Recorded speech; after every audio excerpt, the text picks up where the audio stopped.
Opening weekend is officially in the books, and these are my latest SEC baseball power rankings after 1 weekend of play. Hello, everyone. I'm Chris Phillips of SEC Unfiltered. Appreciate each and every single one of you tuning in. Make sure you like, subscribe, turn on notifications. Check us out via podcast, wherever you get your podcast. You can also find us across all social media platforms, as well as our website, secunfiltered.com. And as always, brought to you by our friends over at FANDUEL. Visit FANDUEL.com/SECU to join today and get started with $150 in bonus bets when you win your first $5 bet. Once again, that's FANDUEL.com/SECU to get $150 in bonus bets today.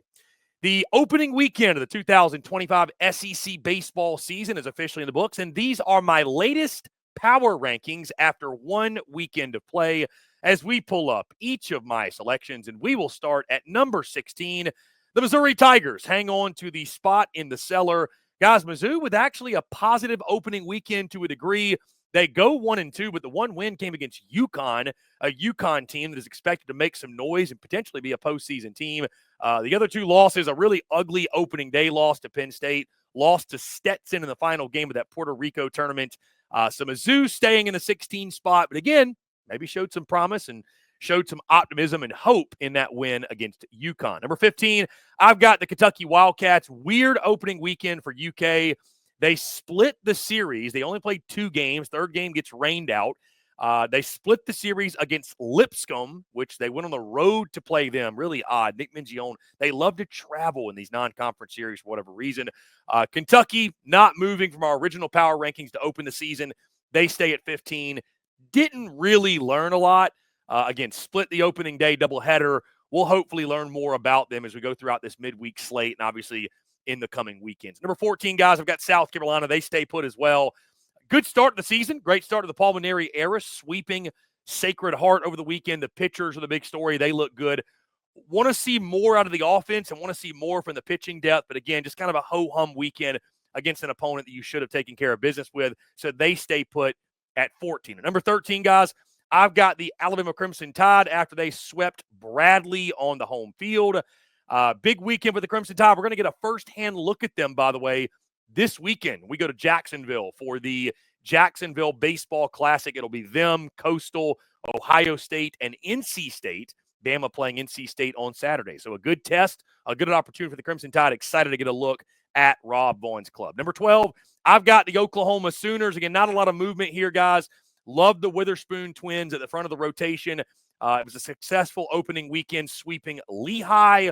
We'll continue to learn more about the Sooners as we continue to move forward in the season. At number 11, I've got the Auburn Tigers. Guys, the best story of the weekend on opening weekend came from Auburn. Cade Ballou, obviously his mother passing away that morning, hits a home run, which really felt like kind of an honoring to her and just a really emotional moment. But Auburn finds a way to take 2 of 3 from Holy Cross. It was a little bit more dramatic than we expected, but Auburn taking the series 2 of 3. And I still like this Auburn team with some of the transfer portal pieces they added. I do like Auburn. We'll see moving forward how they come together, but excited for what Auburn can be. And number 10, I think the biggest winners of opening weekend, how about the Ole Miss Rebels coming in at 10? What a weekend they had in Arlington, Texas, in the tournament that we were in, obviously, at Globe Life. Game 1, they take down, I believe it was Arizona. Yes, it was Arizona in that game. Game 2, obviously, get run ruled by the Texas Longhorns. But game 3, and probably the most shocking result of the weekend, they run ruled the Clemson Tigers, who's the top 15 team in the country. I thought what you saw from Ole Miss, game 1, obviously, Hunter Elliott, really, really good. If they get that version of Hunter Elliott on a weekend out basis, they're going to be set. Pitching depth is still a concern for me, but you saw Luke Hill go off in the final game. You saw some others in the lineup step up. Pitching staff really stepped up in that final game as well. It was a good weekend for Ole Miss. And again, I think big-time reasons for optimism coming out of that tournament, 2-1. They slide up to 10 in the power rankings this week. Number 9, I've got Mississippi State, ho-hum, taking care of their business in a sweep against Manhattan. Pico Khan looked really good in that Friday spot. Hunter Hines had a good weekend. The lineup really as a whole, very balanced. Hit .359 on the weekend. I liked what I saw. The pitching depth was on full display. Still really like this Mississippi State team. They got a big midweek at the time of us speaking tonight on this Tuesday, February the 18th, against Southern Miss. Going to be a big game for them, a good test in the midweek. At number 8, I've got the Vanderbilt Commodores, the Vandy boys. I thought impressed in their tournament. They're out there in the Desert Invitational. Vandy going 2-1 on the weekend. They also already had a midweek game. You call it midweek. It was on a Monday night against Air Force. They bumped that up due to weather. They obviously won that game. But Vandy goes 2-1 on the weekend. They end the weekend by coming back, beating UC Irvine, the late Grand Slam there to give them a 9-8 win in that one. Obviously lost game 2 to Nebraska, but game 1, they beat Grand Canyon. And I think we all agreed if they can go 2-1 in the tournament, that'd be a positive sign for them. The big question is going to be hitting, guys. You know what J.D. Thompson's going to give you at the front of the rotation. It's just, are they going to hit enough in SEC play to be a threat and be in the top half of these rankings on a consistent basis? I think that's TBD, but a good start for Vandy nonetheless on the 2025 season. Guys, at number 7, I've got the Georgia Bulldogs. Georgia going 3-1 in the UNC Wilmington tournament. Yes, they lost the final game, but guys, you win 3 of 4 in a 4-game set on a weekend. I think that's a pretty good weekend. Give the UNCW kid credit. The pitch, he really shut down that lineup in the final game, but you saw some of the big sticks. You saw some of the things that really excite us. Also, Georgia had a kid throw 100 miles an hour with the crazy pause, wind up, and then go. Still like the Dogs a lot. Again, is the quality of pitching depth a concern? They seem to be really excited. They've got some unknown guys in that bullpen I think can really make a difference. But the front line pitching, I think, for Georgia is solid. The lineup's really good. Pitching depth going to be the big question for them. Number 6, guys, I've got the Texas Longhorns, the other big winner, I should say, of the weekend. And literally because, again, they won the Shriners Children's College Showdown. I talked about Ole Miss maybe being the biggest winners. And I say biggest winners because for Ole Miss, the expectations were low and they go 2-1. But, I mean, again, listen, Texas, you won the entire tournament, looked really good doing so. I mean, you could argue they should have went 3-0. They were a couple outs from doing so. You know, obviously kind of blew that game on Friday against Louisville, had 2 chances to win it in the 9th and the 10th. Could not get it done, could not hold on to a lead. But the way Texas bounced back, obviously, man, run ruling Ole Miss, we talked about in that game against Saturday. And then on Sunday, taking down Oklahoma State, the offensive explosion. I mean, they just 1 through 9 in the lineup, man. They got dudes that can hit the ball to the yard and, you know, can really hurt you. Max Blue obviously stood out. The Gasparino kid was incredible. How about the Adrian Rodriguez, the freshman? He was awesome too. Great for a freshman, had a really good weekend. The pitching was what jumped out to me. That was the question for them. Getting a firsthand look at a guy like Jared Spencer, the Indiana State transfer, Luke Harrison on Saturday. I mean, those dudes have got stuff that's going to play, and I leave this weekend more optimistic about what Texas can be, hence why they jumped up a couple spots in my power rankings. We'll see. Long season. We'll see how the pitching holds up against better competition, but there's a lot to be excited about and a really, really good start to the Jim Schlossnagle era there in Austin. At number 5, I've got the Arkansas Razorbacks. Guys, it was almost disaster on opening day, right? Offense was cold. It was a situation that felt all too familiar for the Hogs. Give them credit. They fight, scratch, claw. They find a way to come back and win that ball game and win on opening day. But the bats are going to continue to be the question for Arkansas. We know the pitching's good. I think Gabe Gackle, guys, is going to be an All-American. Gage Wood's a fantastic pitcher. I mean, they've got depth. They got depth across the board. They're going to pitch really well. They're going to play defense. Are they going to be able to hit enough? The Iredale kid, Brent Iredale, really excited about him. He had a really good weekend. The transfer, obviously, but it's just all going to be about can the lineup be consistent for them because they've got the pitching to beat anyone, not just in this conference, but in college baseball as well. They come in number 5 for me. And number 4, guys, the Florida Gators. And I think a team that we may still not be talking about enough. I could see them, guys, I'll tell you this. I could see them at some point this season being number 1 in these power rankings. Love what I saw from the Gators this past weekend. I understand it was Air Force, and Air Force isn't very good. Hey, the real test now begins for Florida the midweek, right? They were terrible in the midweek a season ago. They've got Jacksonville and then Florida A&M in the midweek, and their big one obviously coming up next weekend. They take on the Miami Hurricanes in a 3-game set in Gainesville, big rivalry weekend, obviously. But what we saw on opening weekend, I've talked about Liam Peterson. You guys have probably heard my commentary at this point. The jump that kid made from last year as a true freshman looked like a young cat in the face, in the body. I feel like he's turned into a grown man. I mean, the grown man shit was there too. Fastball was electric, wipeout stuff. I mean, he's got a chance to be one of the best aces in the SEC. If just mentally, I think is the big challenge for him, talking to folks down there. Rest of the weekend rotation, Jake Clemente, Pierce Capala, the stuff is all there, guys. 1 through 9, they can absolutely smash. Brody Donay, SEC Player of the Week, was seeing beach balls. Literally, this dude was on fire.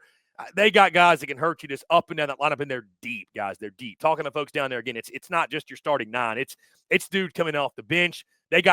This non-conference slate for them is about some guys are going to win jobs, other guys are going to lose jobs. It really is an iron sharpen iron thing down there.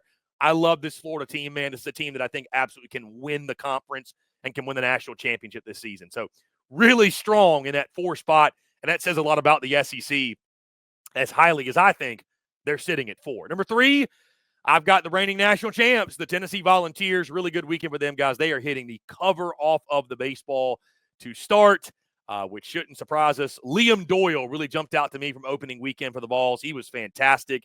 Again, stuff that'll play. I don't care who the opponent is. You can talk about Hofstra. Oh, it's Hofstra. But when you're 97, 98 from the left side, you got the kind of stuff he does. Again, that's going to play against anybody. I was really impressed for Tennessee. Marcus Phillips and Nate Snead being in the starting rotation and how they fared. Obviously, when you got guys that were bullpen guys that slide into the weekend rotation, you always wonder how it's going to come out. Thought those guys are fantastic. Again, I think that's the thing going through non-conference play for Tennessee. Continue to identify who are the bullpen guys, but also the starting rotation, getting those guys more and more and more comfortable in those roles. That's going to be key. Tennessee is going to hit the hell out of the baseball. It's a Tony Vitello team. Guys like Dalton Bargo, Hunter Inslee, Cannon Peebles. You go up and down the list. Dean Curley, you go up and down the list, man. It's just they got guys that can leave the yard at any given time. Really dangerous squad. They come in number 3. Number 2, how about the LSU Tigers? You talk about depth, man. LSU stays at 2. Just watching them over the weekend, God, they just got so many good baseball players. They've got a weekend rotation that I think you could argue by season's end could be the best weekend rotation. They're more than just 1 through 9. You could say they're 1 through 18. I mean, they just – it seems like they got dudes on dudes on dudes coming off the bench. So many guys that can hurt you. Love this LSU team. Derek Curiel, the way he started off his college career over the weekend, he was fantastic. Daniel Dickinson, the Utah Valley transfer, he was great over the weekend for them. Obviously, you know what you're going to get out of Bear Jones, Michael Braswell, Stephen Milam. Again, the names just, Ashton Larson's a kid that burst on the scene over the weekend. It's like Jay Johnson's got a great problem. He's got so many good players, and he's only got 9 spots to put them. So LSU is incredibly deep. They've got it both on the mound, in the lineup. That's why they're 2 in it. Number 1, guys, of course, no movement here.